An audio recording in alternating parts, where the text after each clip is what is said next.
Hi, I'm Susan. Today I'm making a new recipe and it's Butterscotch-Oat Squares.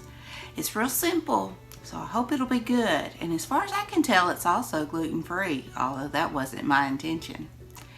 So without further ado, let's get started.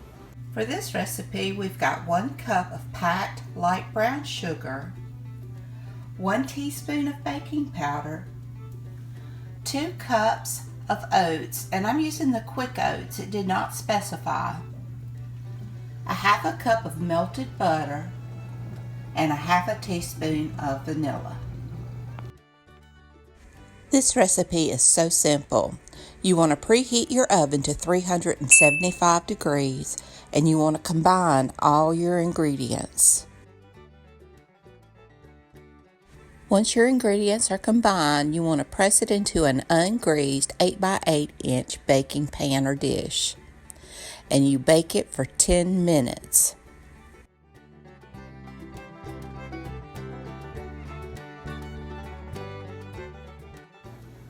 Alright, take to cool slightly and to cut into bars.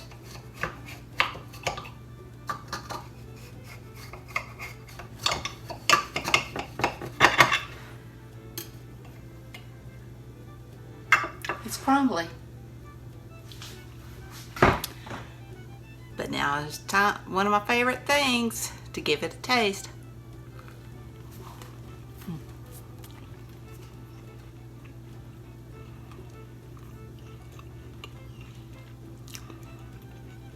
It's got a very good flavor.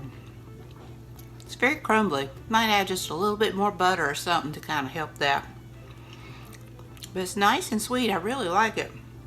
I bet a little cinnamon would be good in this. Well, I hope you enjoyed this video. Try to get down here so you can see me. Well, I hope you enjoyed this video. If you did, give me a thumbs up. Hit that subscribe button if you haven't. Ring that bell so you can be notified when I upload new content. Leave me a comment. Tell me what you think. And until next time, bye y'all. As crumbly as it wasn't hard. It was nice, soft, and chewy, and I found it was delicious over ice cream.